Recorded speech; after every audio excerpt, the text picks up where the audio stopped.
Bueno, buenas tardes. Como secretaria general del Instituto Cervantes, es un placer darles la bienvenida a esta nueva conferencia del ciclo Españolas por Descubrir, en esta colaboración tan fructífera con el Círculo de Orellana, que está ayudando a rescatar y a profundizar en la biografía de tantas mujeres importantísimas y necesarias en la historia de nuestra cultura.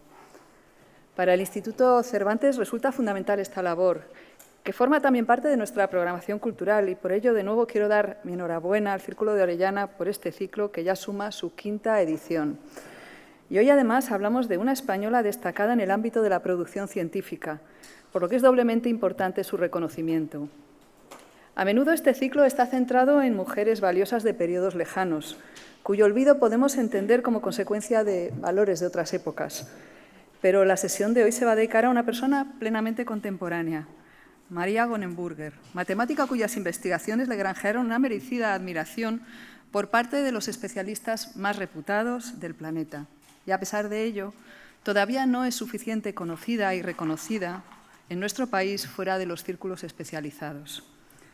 Hoy tendremos la oportunidad de conocer un poco más de esta mujer fascinante que nos dejó en 2014. Y tendremos esa oportunidad gracias a las palabras de Pilar del Castillo, quien, entre muchas destacadas responsabilidades, ha sido ministra de Educación, Cultura y Deporte de España y hoy es diputada en el Parlamento Europeo. Es una alegría tenerla hoy aquí para escucharla en esta conferencia. Y no me voy a extender en más detalles sobre las dos protagonistas de esta tarde, porque también está con nosotros Leticia Espinosa de los Monteros, presidenta del Círculo de Orellana. Querida Leticia, ya somos habituales de estas jornadas. Ella hará una meticulosa presentación de los hitos fundamentales de la conferenciante de hoy. Y, por tanto, cedo la palabra a Leticia Espinosa de los Monteros, reiterándole nuestro agradecimiento por este ciclo tan interesante y que ahora voy a disfrutar desde mi silla. Muchísimas gracias.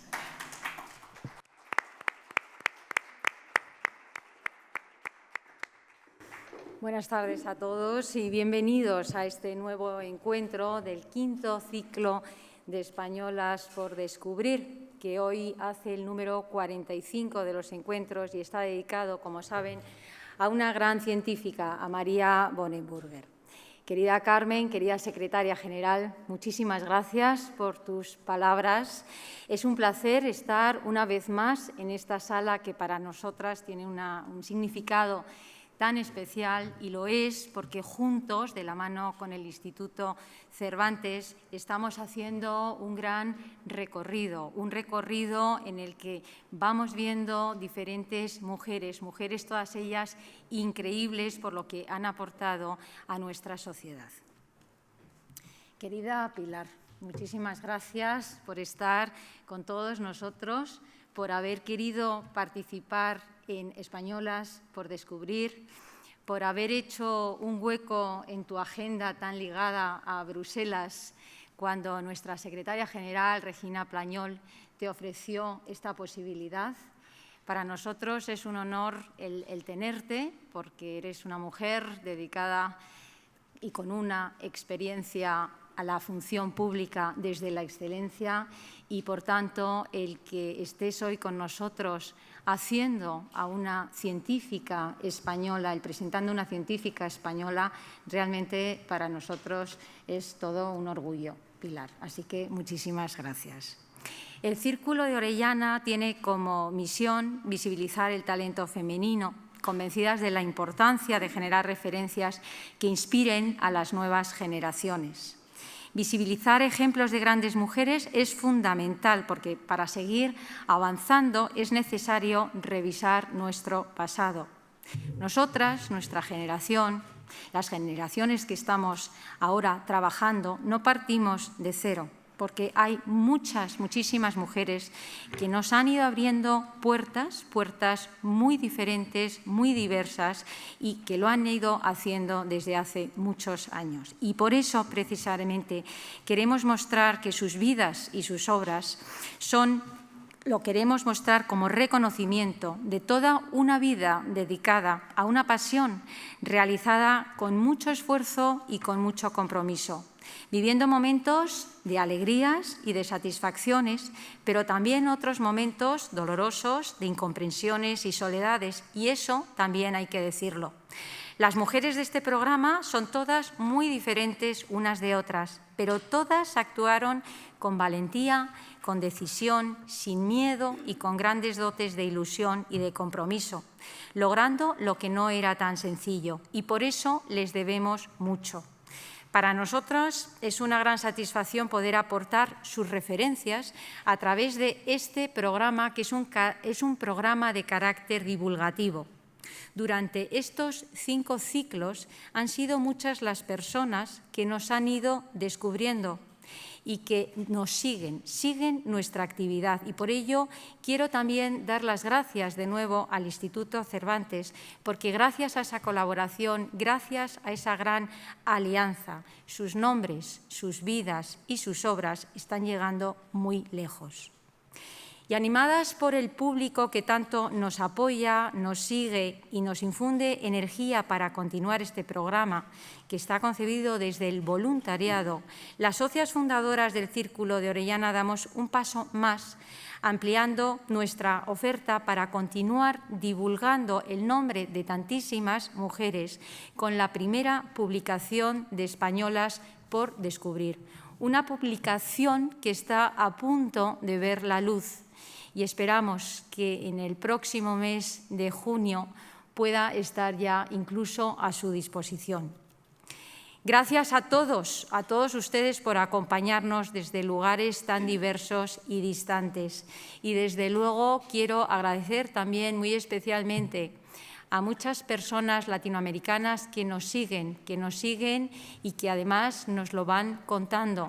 Países como México, como Perú, como Chile, o Argentina, están muy cerca de este Círculo de Orellana y sobre todo de las españolas por descubrir.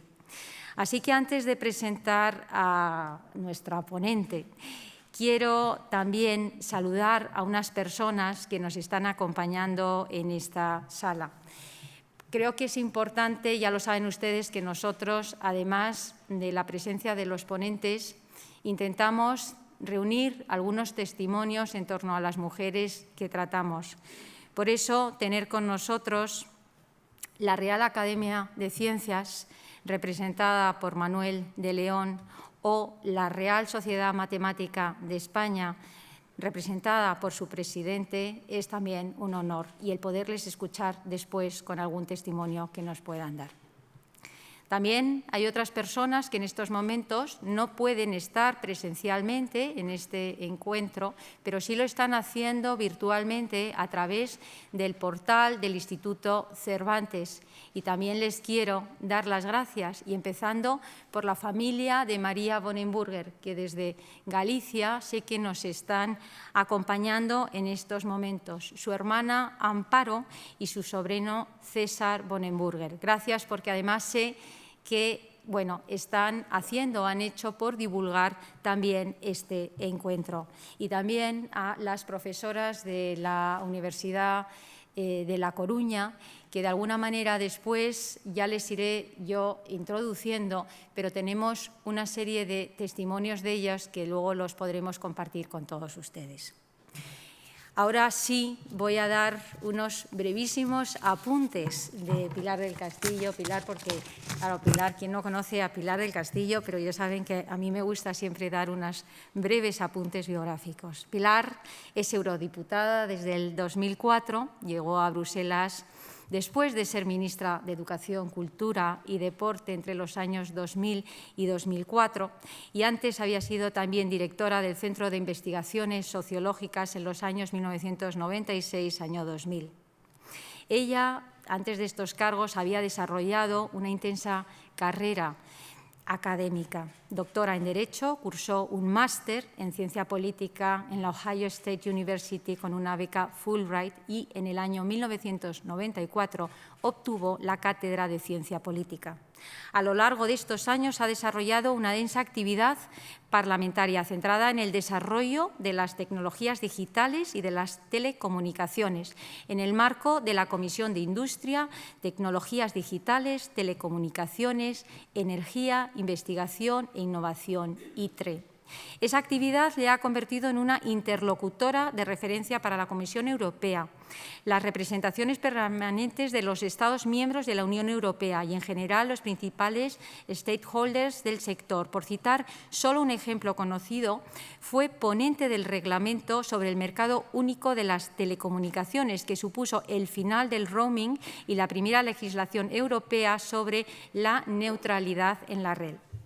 Pilar del Castillo copreside el Intergrupo Parlamentario de Inteligencia Artificial y es desde el 2009 presidenta del European Internet Forum, EIF, asociación que reúne a los más importantes actores del ámbito digital y promueve la discusión y el debate sobre los diversos elementos y aspectos del ecosistema digital. Su responsabilidad en Bruselas no termina ahí, pues es también presidenta de la Delegación del Parlamento Europeo para las relaciones con los países de la Comunidad Andina. En legislaturas anteriores formó parte de las delegaciones para las relaciones con Brasil, India y China. Y esta amplia experiencia ha contribuido, sin duda, a fundamentar su visión de la Unión Europea en el contexto global. Muchas gracias y con ustedes Pilar del Castillo. Gracias, Pilar. Muchas gracias.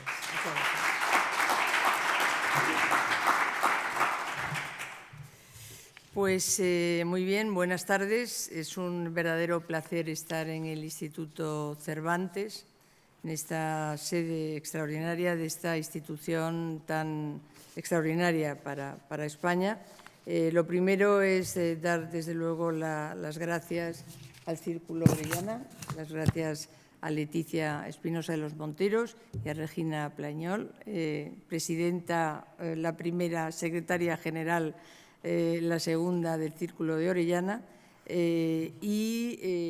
bueno, decirles que soy yo la agradecida porque es una oportunidad extraordinaria que además te confronta con un reto al que espero haber respondido en condiciones de interés y entretenimiento. No olvidemos que hablamos de una persona que, en fin, es una eminencia en matemáticas, y creo además que es una iniciativa esta del rescate, el rescate de españolas que no han sido descubiertas, que me parece que es extraordinaria. No en vano el éxito que van teniendo, me parece que ha habido 50 ya, ¿no? Sí, realmente es un éxito de proyecto y bueno, darles todo mi aliento para que sigan adelante, porque bueno, creo que recuperar del olvido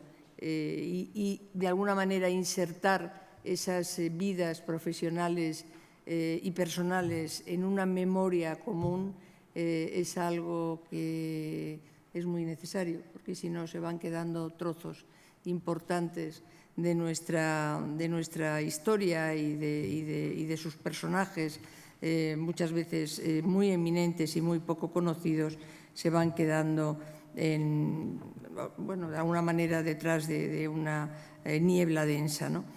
Pues bien, quiero también agradecer la presencia de los matemáticos en esta sala, de Francisco Marcellán, como ya se ha dicho, presidente de la Real Sociedad Española de Matemáticas, y de Manuel de León, tesorero de la Real Academia de la Ciencia. También nos ha tenido la amabilidad de enviar un testimonio para el final María Elena Vázquez Aval, presidenta de la Comisión de Mujeres Matemáticas, y ya lo tendremos la ocasión de oír luego. Y ha sido una alegría inmensa oír a Leticia decir que la familia Bonenburger, Amparo, hermana de María, y César, sobrino de María, nos están oyendo y nos están escuchando. Y sinceramente, bueno, ha sido un auténtico honor trabajar con María. Les tengo que decir sobre María, les tengo que decir desde aquí, y muchísimas gracias por estar presentes. Bueno, es hora de empezar realmente y de adentrarme ya en el personaje que nos trae aquí, ¿no? Algunos se pueden preguntar por qué he querido hablar de María Bonenburger. Yo no soy una profesional de la ciencia en ninguna de sus manifestaciones. María Josefa Bonenburger Planels, es el nombre y apellidos completos. Y la primera razón es porque Regina y Leticia simplemente me dijeron que entre los posibles personajes femeninos, profesionales femeninas, mujeres ilustres, bueno, había esta posibilidad y que además nunca había habido una presentación, un descubrimiento en este programa del Círculo de Orellana sobre una mujer científica. De manera que tenía pues, un doble aliciente. Y la segunda razón tiene que ver con la importancia de las matemáticas, y esto ya liga con mi periodo de 4 años y extraordinariamente intenso al frente del Ministerio de Educación, Cultura y Deporte. Las matemáticas junto con la lengua son las dos áreas que vertebran toda la formación, desde el inicio de la formación más temprana hasta el final. Si ya se hacen carreras de ciencias, pues son absolutamente imprescindibles. Son materias que se llaman materias troncales, son las dos materias que vertebran toda la enseñanza en los sistemas educativos, europeos, en los sistemas educativos occidentales y en el resto también. De manera que para mí tenía ese doble interés, ¿no? Que me parecía que cualquier otra dimensión de la ciencia habría sido igualmente interesante, pero también las matemáticas me parecían que tenían ese plus, ¿no? Y por tanto tenían ese interés de ver cómo habíamos tenido una pionera en este campo tan extraordinaria y había pasado en España ciertamente desapercibida, lo que es un logro que hubiera sido así, más que un asunto realmente que parece inexplicable y que vamos a ir viendo. Yo tengo que decir que preparar esta conferencia ha supuesto un cierto reto. Me imagino que les ocurre a todos los que confrontan esta situación y tienen que desarrollar sobre otros personajes, pero la aportación de María Bonenburger y la relevancia que tiene en el mundo de las matemáticas y el álgebra en concreto, siendo tan amplia, aunque tan desconocida aquí, encierra la dificultad de que no hay realmente mucho material sobre su vida que permita contextualizar la vida desde el punto de vista social, desde el punto de vista familiar, en fin, todos aquellos elementos que al final configuran una serie de referencias que son importantes para ir adentrándonos en el conocimiento de una persona, ¿no? Yo tengo que decir que he disfrutado realmente mucho haciendo esta pequeña investigación, y aquí quiero mencionar a Nazaret Echart, que está conmigo, está aquí, que trabaja conmigo en Bruselas, y quiero agradecerle su colaboración porque ha sido realmente inestimable, ¿no? Y vamos a empezar ya con María desde diferentes perspectivas. Bueno, lo primero que uno se pregunta es de dónde era María Bonenburger, porque evidentemente el apellido no es español, ¿no? Y esa singularidad fue probablemente una de las razones por las que permaneció en el anonimato tanto tiempo en España, pero a la explicación de esto ya llegaremos más adelante. María Josefa Bonenburger nació en 1927 en Oleiros, una pequeña población muy cerca de A Coruña, en el seno de una familia culta y bien situada. Su tatarabuelo había dejado su Alsacia natal para establecerse en Santiago de Compostela, y fue su abuelo quien más adelante se trasladó a La Coruña para montar una fundición. Murió como no era infrecuente en aquella época, en un accidente en su propia fábrica, dejando 8 hijos. Julio, el mayor de ellos, se hizo cargo de estos hermanos y continuó con el negocio paterno, logrando una presencia ciertamente relevante en la ciudad. De hecho, los artísticos forjados del kiosco Alfonso y de la terraza, así como la modernista verja del puerto, que los coruñeses identificarán seguro muy bien y otros probablemente también le identifiquen inmediatamente, fueron diseñados y realizados por la fundición de los Bonenburger, como digo. Julio era el padre de María. Su madre se llamaba Amparo. Era valenciana, pero debió de conocer probablemente a Julio en un viaje que hizo a La Coruña para visitar a su hermana, que se había instalado en aquella ciudad por los compromisos profesionales de su marido, el arquitecto Pelegrín Esteller, autor junto con Tenseiro del edificio del Banco Pastor, que fue el primer rascacielos de España, inmediatamente anterior al de Telefónica, que es del año 29, si no me equivoco. En 1926, Amparo y Julio se casan y al año siguiente nace María. Tendrían después otra hija, Amparo, que es la que yo, en fin, creo que efectivamente nos está viendo, así que Amparo, de nuevo, un placer.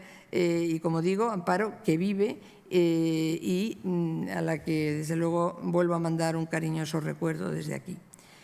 Todos estos datos los cuentan con gran detalle las catedráticas María José Souto Salorio y Ana Dorotea Tarrío Tobar, en una semblanza sobre María Bonenburger que en el año 2006 publicaron en la Gaceta de la Real Sociedad Matemática Española.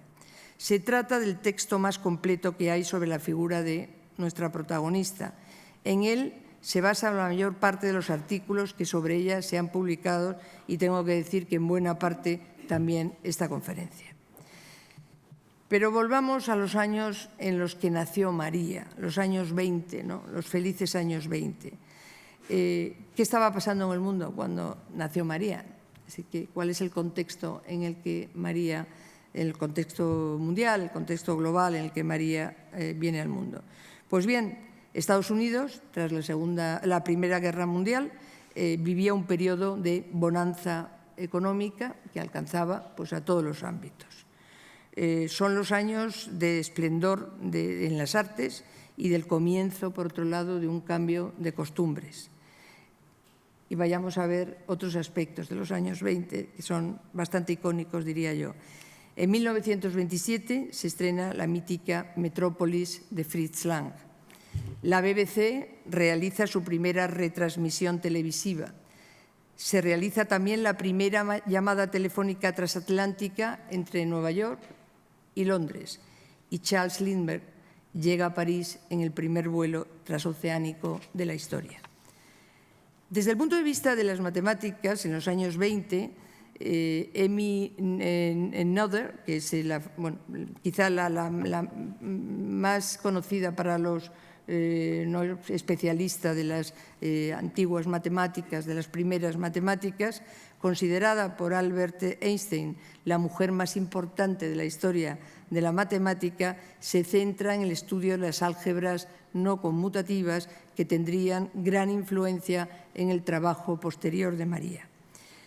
¿Y en España qué? Pues en España, en el año 27, es un año que lo encontramos ligado inmediatamente a una generación excepcional, la de los Salinas, Lorca, Cernuda, Aleixandre, Gerardo Diego y Alberti, entre otros, que ocupará para siempre un lugar con letras de oro en la literatura española.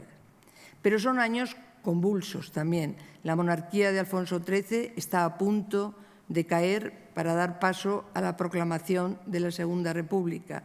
Cuando María tiene 9 años, se desencadena la guerra civil.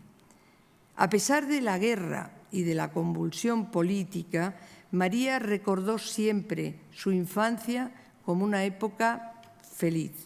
Feliz acudiendo primero al Colegio Francés, después al Colegio del Ángel en A Coruña y más tarde al Instituto Eusebio da Guarda, donde, por cierto, se formaron temporalmente tanto Pablo Picasso como Torrente Ballester. Y feliz también estudiando inglés y alemán, haciendo deporte y compartiendo vacaciones con sus primos en el campo en estrecho contacto con la naturaleza. La principal diferencia con las niñas de su edad, cierto es que con las niñas de su edad con las que se pueda equiparar y comparar, porque había otras muchas niñas, la mayoría que tenían unas oportunidades pues no existentes de ningún tipo en esos momentos, ni siquiera para una formación básica, pues digo que con las niñas con las que de su edad, con las que es posible hacer una comparación, la principal diferencia fue que en su familia tuvieron siempre claro que debía realizar estudios universitarios. Su padre, que llegó a colaborar en un proyecto con el ingeniero francés Eiffel, hubiera preferido que cursara una ingeniería. ¿Para qué? Para que se hubiera hecho en su día cargo de la fundación de la empresa familiar de la misma manera que él se hizo. Pero cuando las mentes son muy preclaras suelen ser obstinadas y ella desde muy niña, al parecer desde los 4 años, expresó una inclinación natural, ¿no?, genuina por las matemáticas, y sus padres, conscientes del talento, no tuvieron ningún intento de impedirlo, no fueron un obstáculo. Así que María llega a Madrid en 1945 para cursar la licenciatura de Matemáticas en la Universidad Central, denominada desde 1970, conocida, por supuesto, como esa desde hace tantísimos años, Universidad Complutense. Y se instala en la residencia de Santa Teresa, la antigua residencia de señoritas, donde comparte habitación con una ahijada del maestro Guerrero. Como es sabido, la residencia de señoritas acogió a las españolas más relevantes del primer tercio del siglo XX.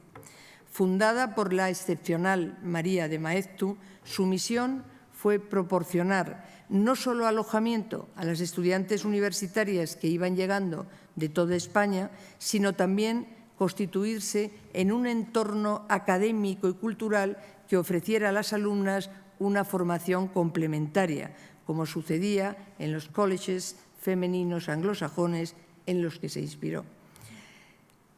Así se impartía inglés, química práctica en el laboratorio Foster, donde trabajaban científicas españolas de prestigio, se facilitaba el aprendizaje y la práctica de deportes como el hockey, el atletismo, el tenis y otros. Y por supuesto, esto es muy, en fin, es muy elocuente de esos años, muy típico de esos años, tenía lugar un sinfín de conferencias y veladas literarias, con Eugenio d'Ors, Ortega, Salinas, Lorca, Unamuno, Baroja y también con Clara Campoamor, Victoria Kent, Gabriela Mistral y un largo etcétera de nombres relevantes.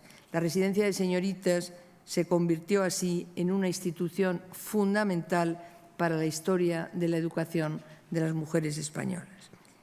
Y al igual que su hermana mayor, la residencia de estudiantes, creada por la Junta de Ampliación de Estudios en 1910, tuvo un crecimiento fulgurante. Tenía ya con 100 alumnas en su tercer año de andadura, lo que obligó a ampliar sus espacios. Para ello contaron con la colaboración del Instituto Internacional, the International Institute for Girls in Spain, que disponía de un palacete en Miguel Ángel 8 y otro en Fortuny 53. El Instituto Internacional, y esto es muy interesante a mi modo de ver, singular, había sido fundado en 1892 por la americana Alice Gordon Gulick, apellido polaco, y su marido, el reverendo William Gulick. Este matrimonio de misioneros protestantes se instaló primero en Santander, más tarde en San Sebastián, y posteriormente y de manera definitiva en Madrid, con el deseo de facilitar en nuestro país el acceso de las mujeres a la educación superior.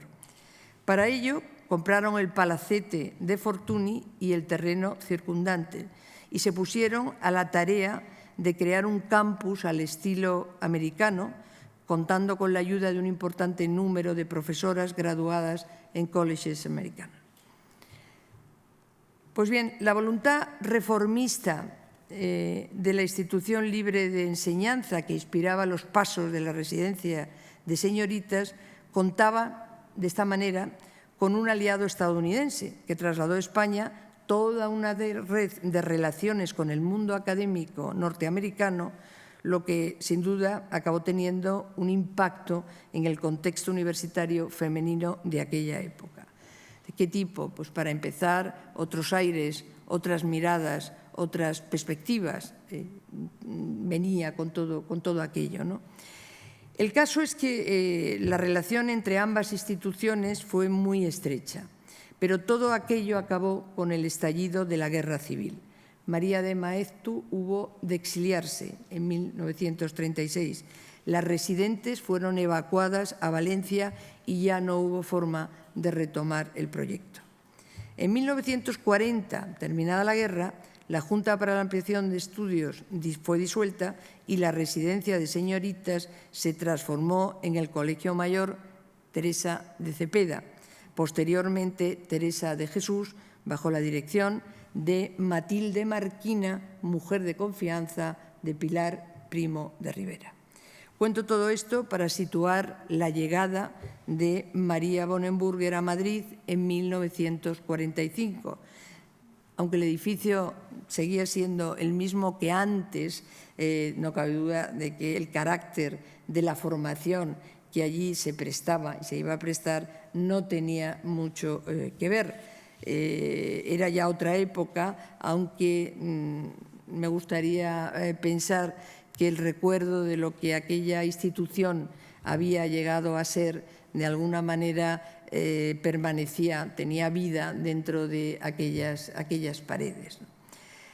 Lo que sí se mantuvo fue la colaboración con el Instituto Internacional, cuya directora nos acompaña hoy aquí y a la que aprovecho para agradecer su ayuda también con algunos aspectos de esta conferencia. María Bonenburger se benefició de esa colaboración con el Instituto Internacional, como veremos enseguida. Los días de María se repartían por entonces entre las clases de mañana y tarde en la facultad, el estudio y la vida de la residencia, en la residencia, y los sábados por la tarde, continuando con sus estudios de alemán en la calle de San Bernardo. Fueron años de estudio y amistad, como podemos imaginar. En la residencia, María encontró algunas de las que serían sus mejores amigas, la pintora Alicia Iturriot, mujer del también pintor Ricardo Macarrón, las químicas Margarita Herreros y Carmen Villalobos, la doctora Herreros.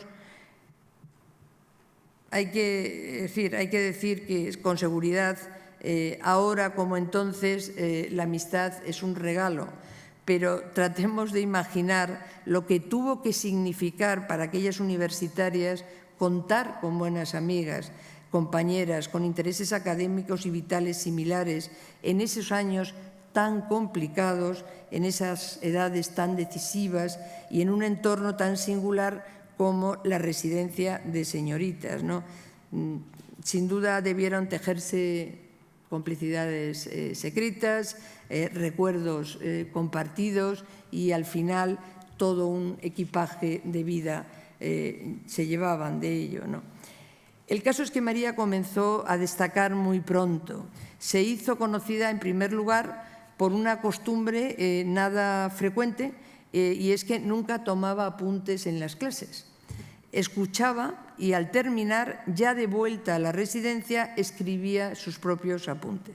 No es de extrañar que semejante memoria, semejante capacidad y semejante entusiasmo y vocación por las matemáticas llamaran desde muy pronto la atención de alumnos y profesores como Julio Rey Pastor, Ricardo San Juan o Germán Ancochea. El hecho de ser mujer le hizo, si cabe destacar más, ¿no? Porque no podemos olvidar que la Real Orden que permitió a las mujeres españolas matricularse en la universidad era de 1910. Y si ya era excepcional para la mayoría de las mujeres entonces hacer una carrera universitaria, pues lo era muchísimo más que esa carrera fuera la de matemáticas. En 1950 termina sus estudios y hasta 1953 María permanece en Madrid realizando el doctorado con los profesores Ancochea y Rodríguez Bachiller, que le animan a dejar España y ir al extranjero, desarrollar una formación complementaria como investigadora en otros países, ¿no? Siguiendo su consejo, María se pone a la búsqueda de una beca que le permita concluir el doctorado en Estados Unidos. Y así consigue una beca del Departamento de Estado para instalarse en Yale, que incluye un curso previo de formación, esto sigue ocurriendo con otras becas americanas, de formación de 6 semanas en la Universidad de Siracusa, en el estado de Nueva York. Para obtener esa beca, seguro que contó con el asesoramiento, la orientación del Instituto Internacional por la relación que tenía, en fin, hasta el punto de compartir edificio con la residencia Teresa de Poveda, me parece ya entonces, ¿no? Sí, ya para esos tiempos. Pues bien, el deseo de María habría sido trasladarse a Chicago para realizar su tesis con Adrian Albert, pero fue finalmente enviada a Yale para estudiar con uno de los algebristas más destacados del siglo XX, que es Nathan Jacobson. Y vamos a hacer un cambio de tercio para volver a qué pasaba por el mundo y algunas otras reflexiones. Pues bien, al hilo de esto, y para contextualizarlo también, este viaje de María y esta experiencia de María de la que parte en España y su confrontación con los Estados Unidos, seguro que algunos de ustedes, o muchos, han estudiado en Estados Unidos. Yo misma tuve la fortuna de hacer mi máster y parte de mi doctorado en Ohio State University, y gracias a una beca Fulbright, en este caso, del año 1980 a 1982. Y de luego fue una experiencia que no solo me marcó profesionalmente, sino que me troqueló también, de alguna manera me influyó profundamente desde el punto de vista personal, ¿no?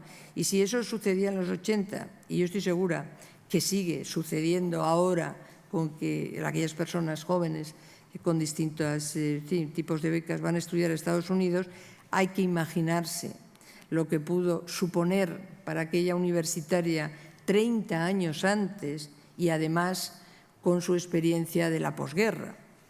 Para empezar, el viaje se hacía en barco, lo que era indudablemente todo una aventura. María zarpó el 15 de julio de 1953 en el Constitution desde Gibraltar rumbo a América, a donde llegaría 5 días después. El Constitution era un transatlántico estadounidense de la naviera American Export Lines, que operaba desde 1951 entre Estados Unidos y Europa, realizando la ruta Nueva York, Génova, Nápoles, Gibraltar. El navío fue un escenario de película, literalmente. En él se rodaron varios episodios de la comedia Love, Lucy, protagonizada por la mundialmente conocida Lucille Ball. Fue también el barco en el que Grace Kelly llegó desde Nueva York a Mónaco para casarse con el príncipe Rainiero en 1956. Y también aparece en la película Un asunto para recordar, de Cary Grant y Deborah Kerr. Como ven, el barco también tenía su propia historia. Pues bien, a bordo del Constitution, María llega a Estados Unidos para iniciar una etapa decisiva para ella. Estamos, como digo, en 1953. Sigamos contextualizando. ¿Cuáles eran entonces los temas de conversación? Pues bien, por ejemplo, que Europa trata de salir adelante después de la Segunda Guerra Mundial. En el Reino Unido es coronada Isabel II. Churchill recibe el Nobel de Literatura. En la Unión Soviética, Nikita Khrushchev es nombrado secretario general del Partido Comunista. En Estados Unidos, el republicano Ike Eisenhower en enero toma posesión como presidente. Y unos meses más tarde, en Santiago de Cuba, Fidel Castro inicia la Revolución Cubana con el intento de asalto al cuartel Moncada. Y además de todo esto, en el plano cinematográfico, un definitivo se estrena un clásico como Vacaciones en Roma. Son también los años de la Guerra Fría. Enseguida estaremos en plena carrera espacial y la NASA buscará entonces las mentes más privilegiadas para superar a los rusos en la conquista del espacio.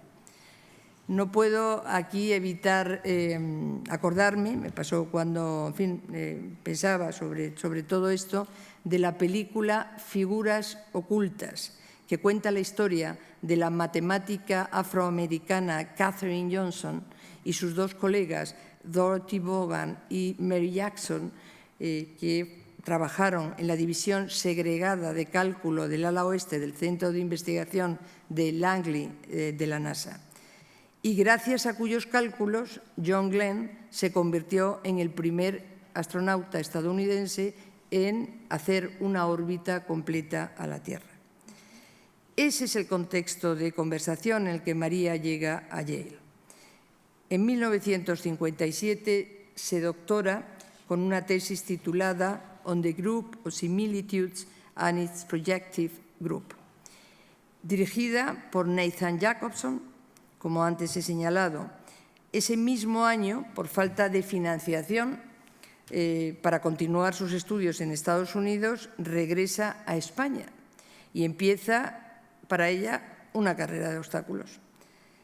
Al no ser convalidada su tesis, que no se la convalidaron, se ve obligada a hacer otra e inicia otra que hace también becada, en este caso en el Instituto Matemático Jorge Juan del CSIC, bajo la dirección de Germán Ancochea.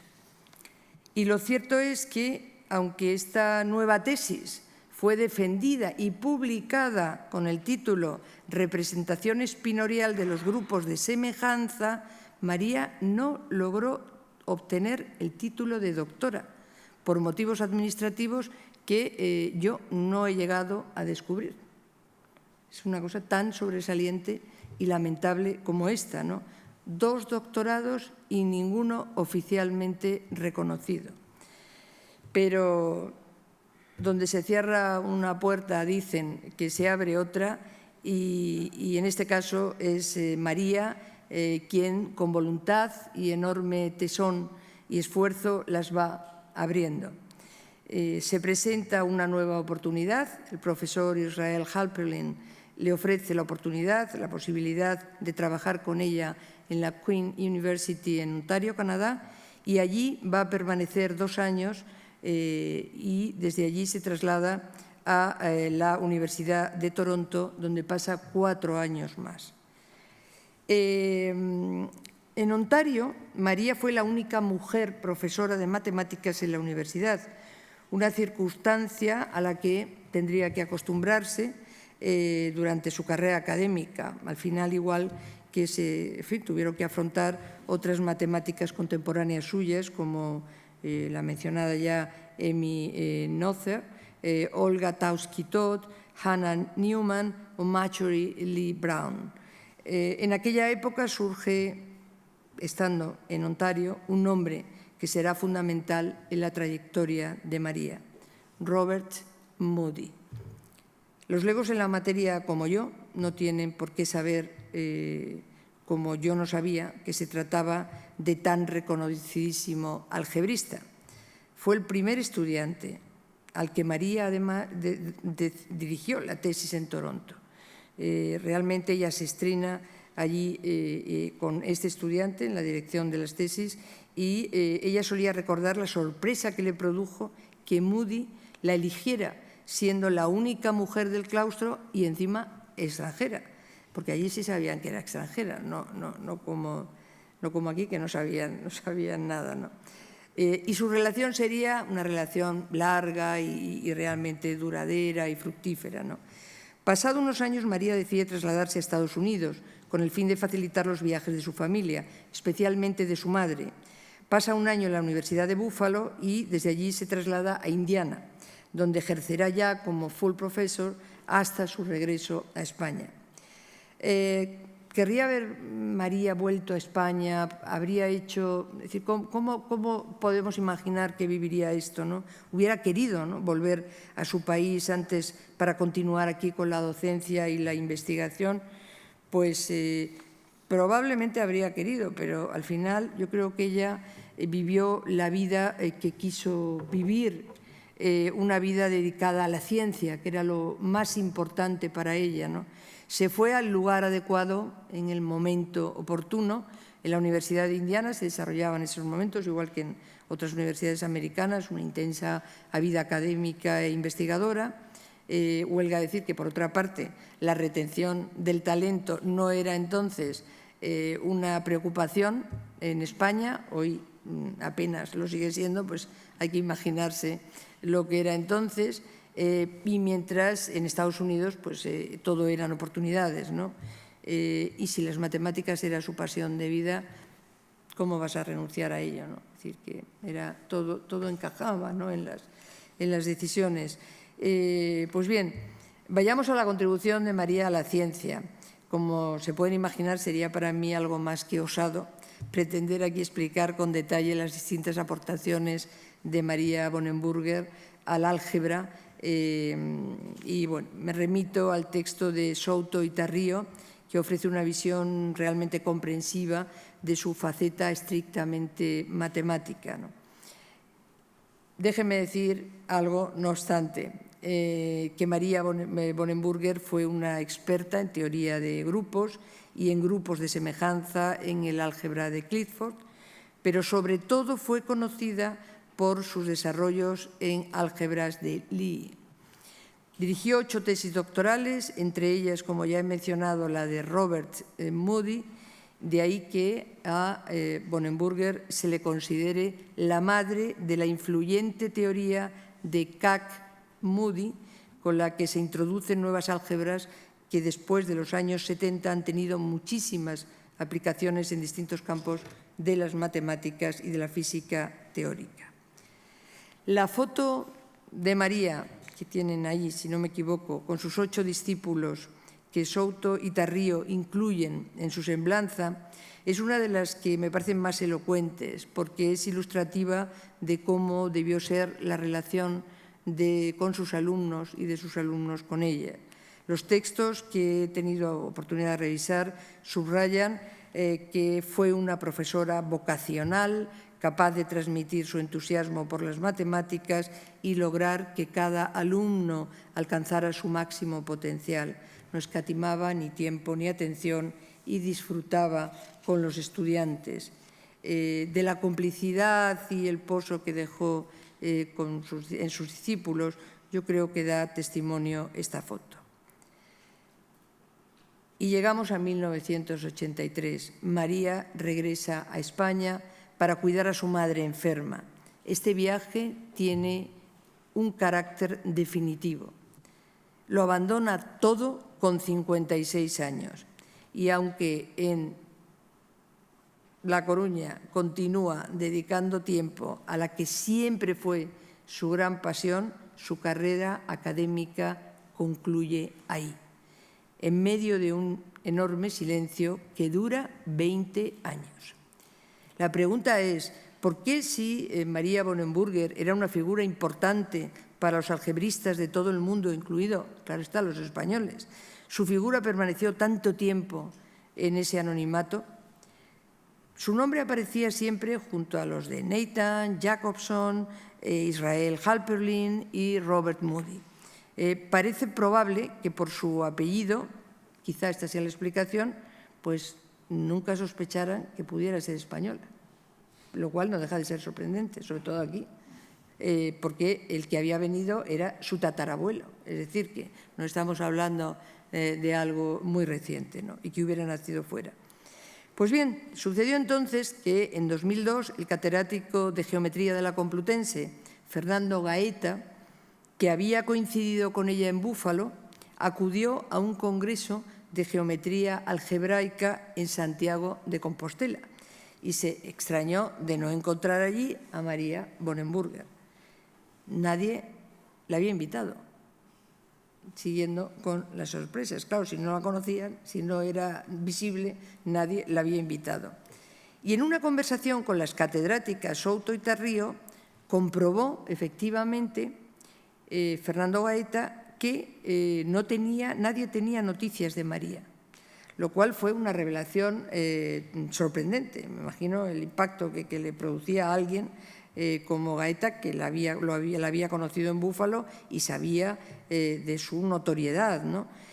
Pues bien, María Bonenburger estaba viviendo desde hacía años en Oleiros, a pocos kilómetros, en el más absoluto anonimato para sus colegas, como digo.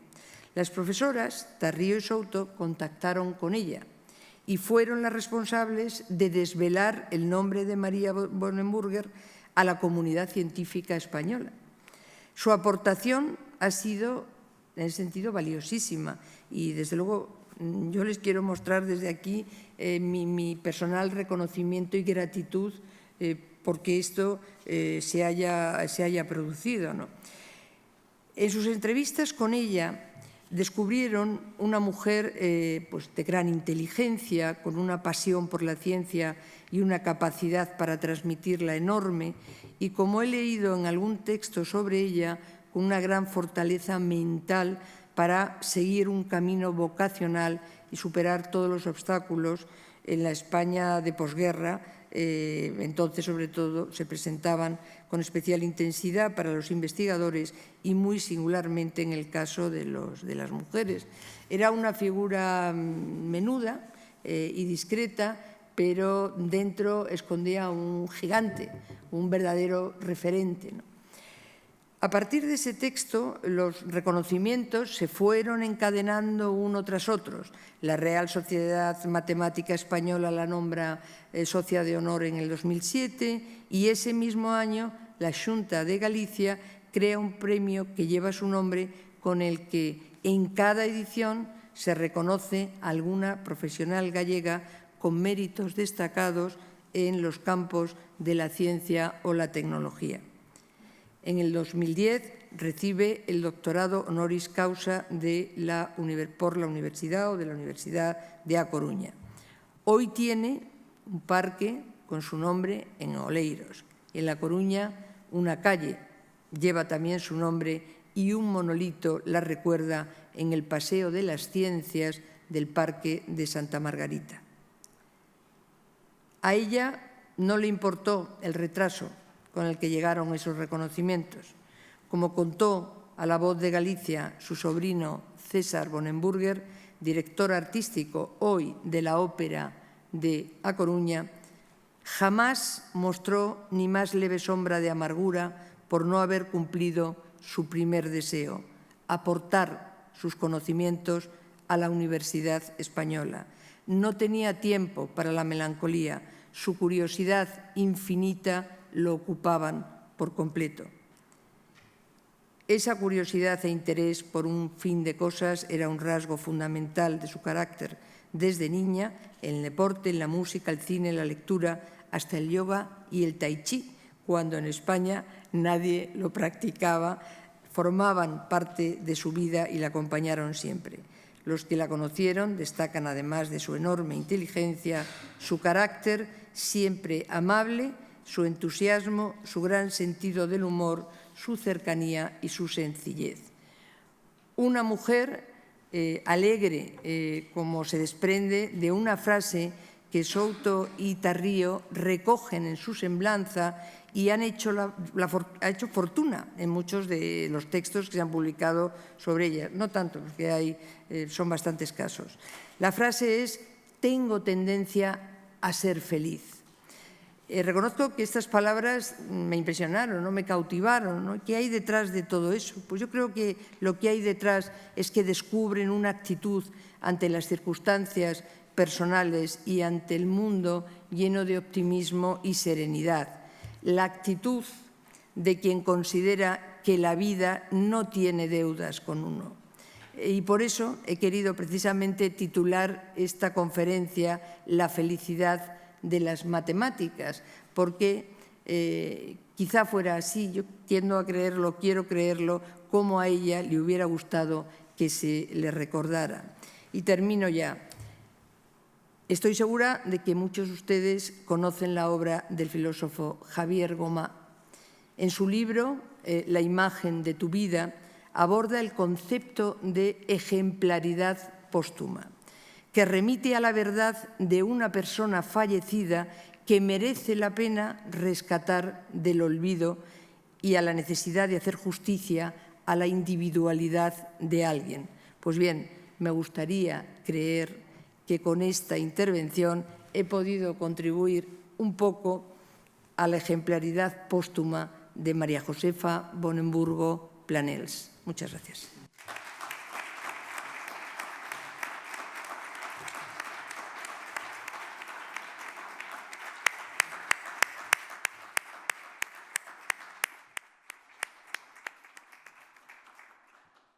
Pilar, muchísimas gracias. Yo creo que has contribuido, más que has contribuido. Yo creo que María Bonenburgo es una referencia y yo creo que tú has contribuido en este recorrido tan estupendo que has hecho a poder conocer un poquito mejor tanto su obra, pero sobre todo esa personalidad, ¿no?, que la ha caracterizado también a ella y en qué circunstancias desarrolló toda esa obra tan magnífica y tan reconocida internacionalmente. Muchísimas gracias. Muy bien, muchas gracias. Pues vamos a seguir también porque tenemos en la sala, vamos a empezar por las personas que están en la sala, dos personas que desde el ámbito científico pueden aportar algún testimonio sobre María. Vamos a empezar, le van a pasar el micro a don Manuel de León, que es académico de la Real Academia de Ciencias de España y además es tesorero y de formación matemático. Creo que hay un micrófono inalámbrico. Han ido a por él, me parece que lo sacan ahora mismo. Sí, Conchi, ¿verdad? Sí. Ya está. Gracias. Muchas gracias, Leticia. Y gracias, Pilar, por la excelente semblanza que has hecho de una de nuestras matemáticas favoritas, María Bonenburger. Y gracias a la Fundación de Orellana y al Instituto Cervantes por esta oportunidad de dar a conocer de esta manera a María Bonenburger.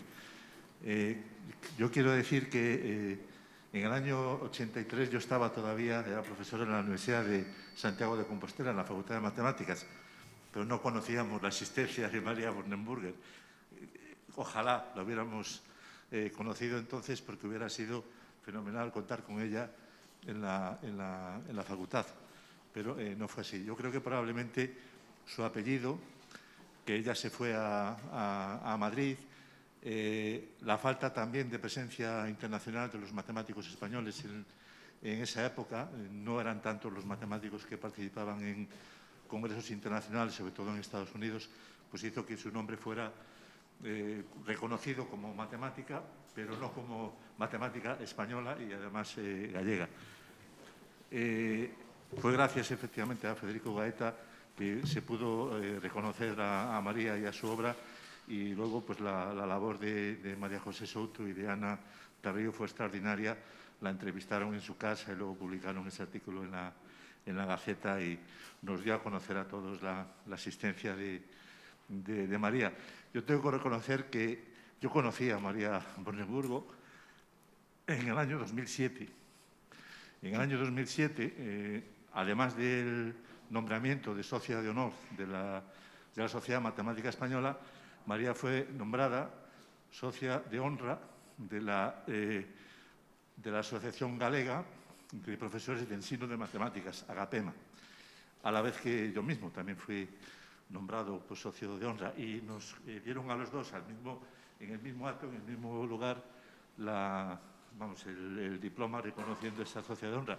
Y pudimos ese día, que era con ocasión de la Escuela de Educación Matemática Miguel de Guzmán, en el Pazo de Mariñán, en Bergondo, cerca del Ferrol, pues allí pudimos estar ese día con María y efectivamente ver que María era una persona modesta, con una enorme alegría de vivir, que transmitía pues muchísima tranquilidad y con la que pues daba gusto estar. Tengo una foto en la que estoy con ella que siempre la guardo porque me causó una excelente impresión. Así que creo que es una mujer que había que reconocer. Afortunadamente, aunque tarde y no pudimos aprovecharla todo lo que ella podía haber dado, pero es bueno que es un gran ejemplo para muchas chicas que quieren estudiar matemáticas u otros temas científicos, para que sigan su ejemplo y con voluntad, como ha contado Pilar del Castillo, se puede llegar muy lejos si se insiste y no se deja a uno abandonar por el camino. Así que muchísimas gracias. Gracias A todos.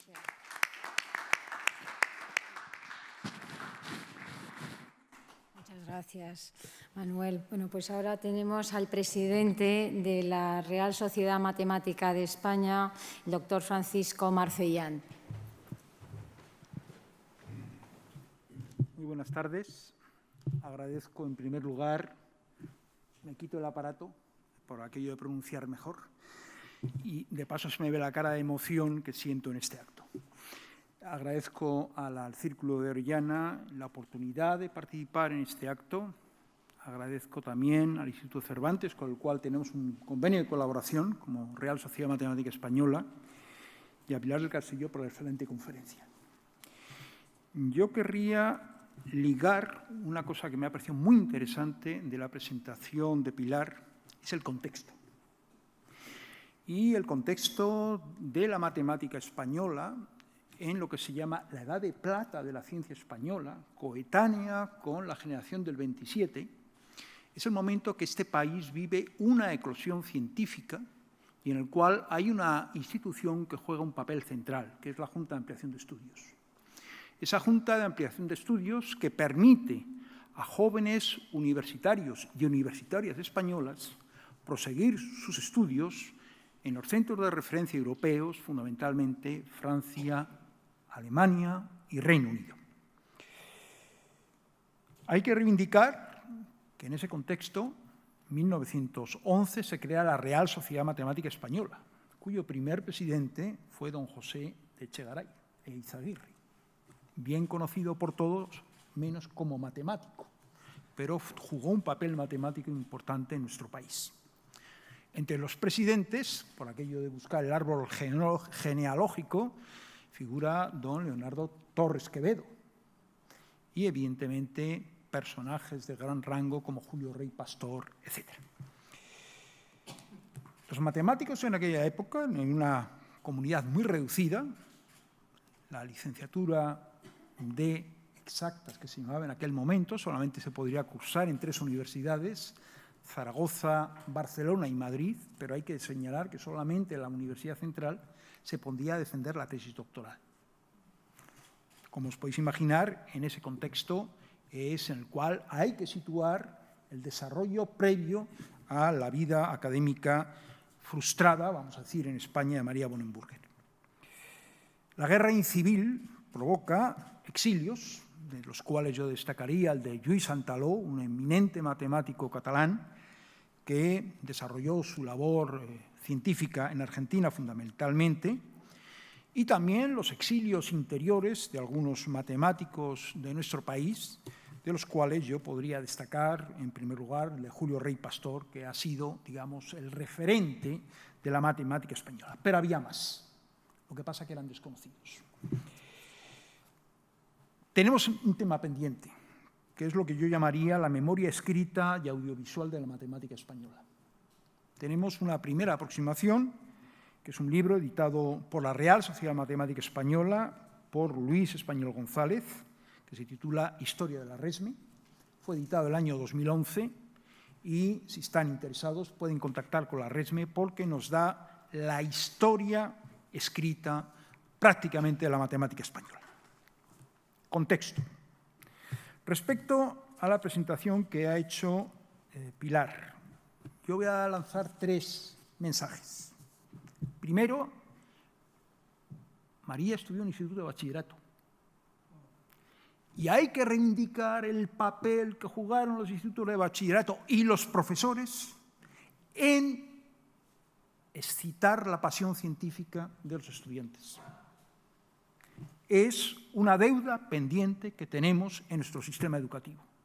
Reivindicar a esos profesores de Instituto Nacional de Bachillerato, que no solamente en los años 40 o 50, yo soy hijo de profesores, hijo científico, quiero decir, de profesores de bachillerato, que en unas condiciones muy precarias nos despertaban la pasión por la ciencia. En segundo lugar, un elemento que también ha apuntado Pilar, la burocracia administrativa, aún persistente en nuestro país.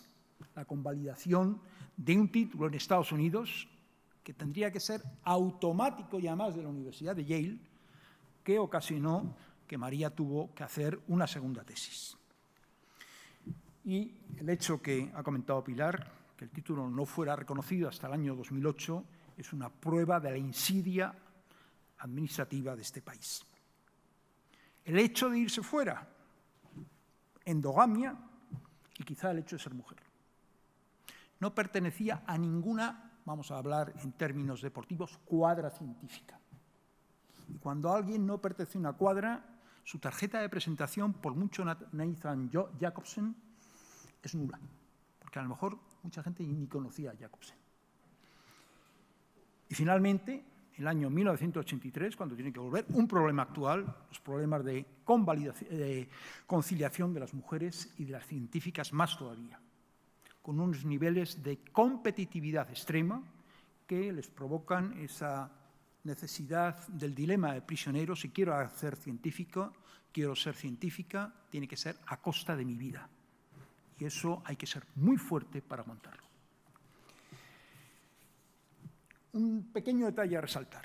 María dirigió 7 tesis doctorales entre el año 1970 y 1979. A mí me habría gustado cuántos catedráticos de Universidad Española entre 1970 y 1979 habían tenido la capacidad de dirigir 7 tesis doctorales.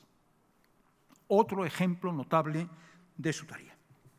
No quiero entrar en divagaciones sobre su matemática, porque también dentro de las matemáticas estamos algunos que somos legos en otros temas. Yo soy analista, no soy algebrista, y como cantaba Pete Seeger en una famosa canción, Little Boxes, cada uno vive en su cajita y los vasos comunicantes son muy débiles. Eso también se ocurre en las matemáticas en unos periodos de altísima especialización. Mi tercera idea fuerza, María Josefa Bonenburger y la RESME. Como ha señalado muy bien Pilar, en el volumen 9, número 2 de 2006 de la Gaceta, un artículo de 25 páginas escrito por María José Souto y Ana Dorotea Tarrío, es cuando se visibiliza dentro de la Sociedad Matemática Española el nombre de María Bonenburger. Posteriormente es nombrada socia de honor de la RESME en 2007, y destacar un texto aparecido en el año 2018 que se titula Mujeres Matemáticas, 13 matemáticas, 13 espejos, coordinado por Marta Marcho Stadler en una colección de la RESME que se llama Biblioteca de Estímulos Matemáticos, que publicamos en colaboración con la editorial SM. Y en el capítulo 11 está dedicado a la única mujer española de las 13, que es María, con el título María, una matemática ejemplar, aprendiendo matemáticas. en los escenarios de la vida. Pilar, has acertado al final. Creo que este trabajo es un trabajo que está orientado fundamentalmente a una tarea central que tenemos que abordar los científicos: buscar referentes para las jóvenes generaciones. Porque la ciencia forma parte de la cultura. Y sin cultura científica no hay cultura. Pero también sin cultura transversal no puede haber cultura científica. Querría finalizar con un comentario general sobre las acciones que lleva a cabo la RESME. En primer lugar, la Comisión Mujeres y Matemáticas, cuya presidenta, Elena Vázquez Zabal, intervendrá a continuación, formada por hombres y mujeres, faltaría más. El tema del género y matemáticas lo hemos abordado en un libro blanco que hemos coeditado con la Fundación Ramón Areces, en el cual ponemos en evidencia el techo de cristal, fundamentalmente la presencia de mujeres en los niveles de titulares de universidad y catedráticas de universidad. En tercer lugar, desde la RESME apoyamos la participación de mujeres dentro de la Olimpiada Matemática Española. Este año, por primera vez, 5 mujeres han conseguido medalla de bronce. Y también en una iniciativa a nivel europeo, que es la EGMO, European Gender Mathematical Organization Olympiad, orientada a la detención y atracción del talento. En cuarto lugar, la visibilidad de mujeres matemáticas en el marco de referentes de la matemática iberoamericana. Es un proyecto que se llama ArbolMat, se puede entrar en la página web de la RESME, coordinado por el profesor Sebastià Chambó, de la Universitat Politécnica de Cataluña, en la que figuran 8 mujeres. Ahí tenéis una buena base de información. Destacar que las mujeres participan activamente en los órganos de dirección de la RESME. En mi junta directiva, la vicepresidenta primera, la secretaria y la tesorera son mujeres. Varones estamos 2, minoría, pero bien llevada. Tenemos acciones orientadas a socias y socios de honor. María inició esa racha en el 2007, pero últimamente son paritarias el número de varones y mujeres como socios y socias. Y mi campaña permanente en la RESME ha sido movernos en 3 ejes: género, generación y territorio. Creo que son mensajes muy importantes para conseguir una matemática transversal. Quería acabar con una coda de una entrevista que le hacen en La Opinión de A Coruña a María en marzo del 2007, que nos dice cómo era María. Claro que me hubiera gustado trabajar en España, pero suponía esperar muchos años sin saber muy bien para qué. La verdad es que no sé si mi vida ha sido atípica, pero desde luego era la que yo quería. Mi mayor orgullo, lo suscribo yo también, mis alumnos. Muchas gracias.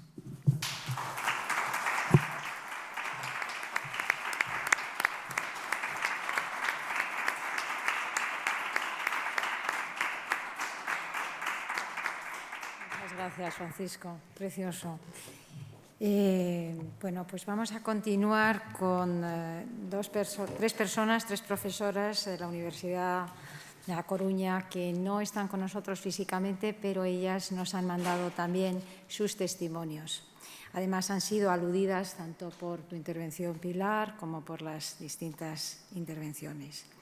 En primer término tenemos unas palabras que me han enviado las profesoras María José Souto Salario y Ana Dorotea Tarrio Tobar. Y dice así: estimada Leticia, nos alegra mucho que hayáis dedicado vuestro encuentro del 20 de mayo a la destacada matemática gallega María Bonenburger. Encontramos a María allá por el otoño del 2005. Fue para nosotras un privilegio conocerla y poder disfrutar de su amistad. Muy generosamente nos fue contando poco a poco muchas cosas de su vida y de su trabajo. Era una buena persona, inteligente, culta, sencilla, alegre, entusiasta. Conversar con ella era siempre gratificante. Como matemática, fue una investigadora puntera que rompió moldes en la época tan difícil que le tocó vivir. Las universidades en las que estuvo, sus publicaciones, las tesis dirigidas o sus alumnos son su mejor carta de presentación. Os honra que le hayáis dedicado este encuentro y como sociedad le debemos a ella, como a tantas mujeres pioneras, que su talento y su ejemplo sean conocidos. Un cordial saludo para todos.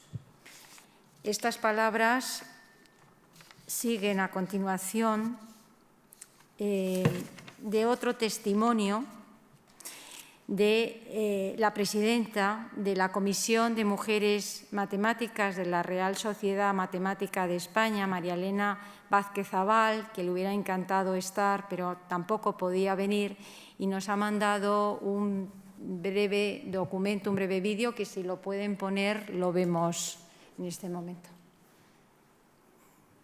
Ahí está. Antes de nada me voy a presentar. Soy Elena Vázquez Zabal, gallega como María y presidenta de la Comisión de Mujeres y Matemáticas de la Real Sociedad Matemática Española. Conocí a María en una visita que hizo a la Facultad de Matemáticas de la Universidad de Santiago de Compostela y estuve con ella en el acto en el que la Xunta de Galicia le concedió la primera medalla María Bonenburger, con la que se distingue a las mejores científicas gallegas. Yo definiría a María como una mujer todo sonrisa y humildad, accesible y dispuesta a escuchar a todo el mundo. Una matemática brillante y decidida, que no reflejaba en su optimismo ni el desprecio administrativo a sus tesis, ni el olvido de la comunidad matemática hacia su investigación. Me gustaría también recordar que gracias a María José Souto Salorio y a Ana Dorotea Tarrio Tobar, la figura de María no cayó en el olvido y hoy en día estamos aquí, seguramente gracias a su empeño por haber sacado a la luz la vida y el trabajo de una mujer que fue la primera promoción de becas Fulbright y que dejó una herencia matemática en Estados Unidos y Canadá que nunca se le permitió dejar en España. Espero que disfrutemos del reconocimiento a esta matemática que ha salido del olvido y que debería ocupar un lugar en todos los libros de texto de matemáticas de este país. Sin ejemplos como el de María, es difícil que los niños y las niñas puedan entender que las matemáticas son cosas de todos y todas. Gracias por haberme permitido estas palabras en este acto tan merecido. Buenas tardes.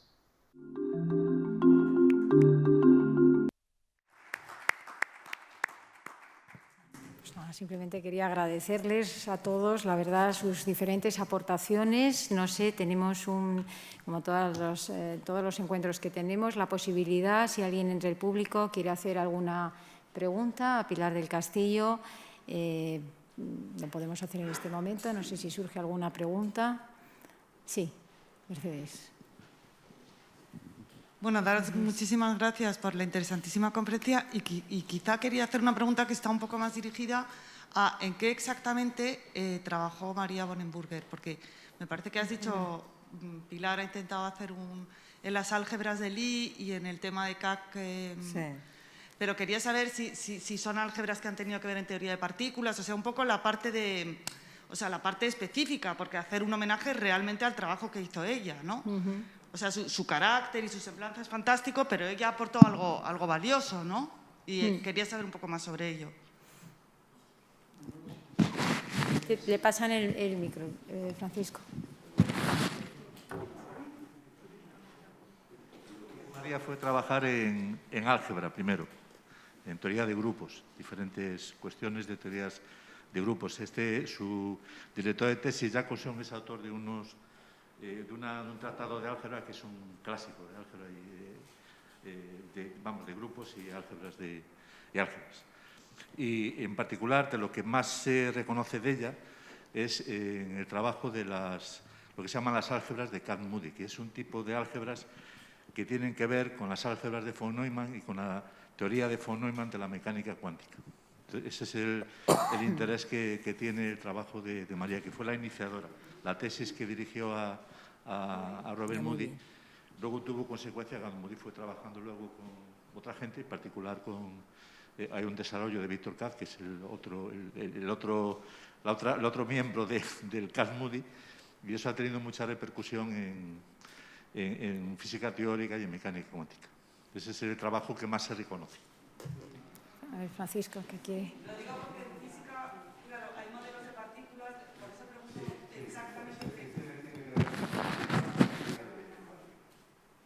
Bueno, básicamente el grupo es la estructura básica del álgebra. y la descripción de grupos finitos fue un problema que movió a los científicos prácticamente hasta que se consiguió esa descripción de los grupos finitos. El siguiente paso son los anillos. Ya implican 2 operaciones y finalmente están las álgebras que implican 3 operaciones. El grado de dificultad de cada álgebra depende fundamentalmente, uno, de los objetos y luego de las relaciones que se establecen entre esos objetos. Las álgebras de von Neumann tienen como base operadores, que es un salto sobre las operaciones tradicionales que hacemos. Y desde luego, yo creo que la aportación de Jacobson, etcétera, es que sentaron las bases teóricas para modelos que después fueron desarrollados fundamentalmente por físicos teóricos. Teoría de cuerdas, que es, como decía el otro día Javier San Pedro en El País, es la visión platónica de la física, que será la que permitirá lo que se llama la teoría integral de la física, ¿no? Digamos que el ejemplo de María y de los algebristas es el paradigma de la feliz falta de utilidad de las matemáticas en el corto plazo. Normalmente se pide a un científico que responda inmediatamente ante el COVID, pongamos por caso. Y ha sido maravilloso. En un año tenemos vacunas. El problema es que muchas de esas matemáticas inicialmente se concibe como inútil, pero curiosamente gente externa a las matemáticas, fundamentalmente físicos, la inteligencia artificial es un buen ejemplo de ello, recurren a las matemáticas, que se conocían a lo mejor desde hace 30 o 40 años, pero que habían quedado en el foso del conocimiento matemático. Entonces, sería objeto de otra conferencia hablar de lo que son las álgebras. Pero quedémonos un poquitito con las aportaciones en 3 grandes palabras. Las álgebras de Lie, los grupos de Lie, las álgebras de Clifford y las álgebras de Kac-Moody. Son 3 nombres propios que en matemáticas dicen mucho.